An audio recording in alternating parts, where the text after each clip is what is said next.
Hello and welcome back to HardReset.Info. In this video, I will show you how to fix any issues related to screen rotation on a Redmi 15C. Let's begin.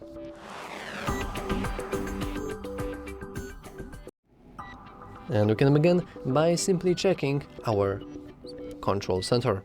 We can do a little this, and now we can see every single icon. And by default, I believe that you should have lock orientation enabled. This means that if we would go to something that actually supports both modes, for example our browser, we will see that we cannot really rotate it, only manually by clicking this button, but that's about it.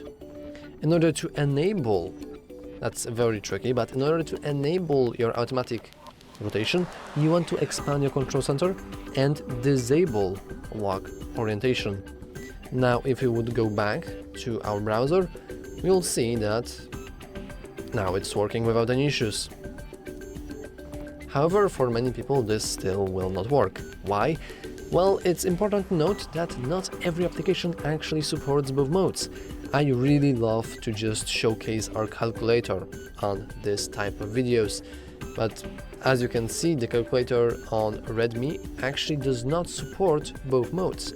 It can only be activated in the portrait mode, not in the landscape mode. And the same is true mostly for games, like many games are just locked into certain modes.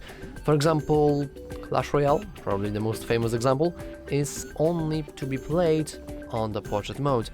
However, for example, like Call of Duty or Genshin Impact and all of that only plays in landscape mode.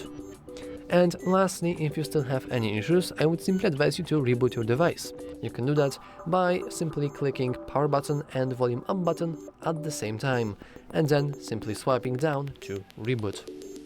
I know that this may seem kind of silly, but remember that whenever you reboot your device, you're not only rebooting your software, but hardware as well, including gyroscope, which is responsible for, you guessed it, screen rotation.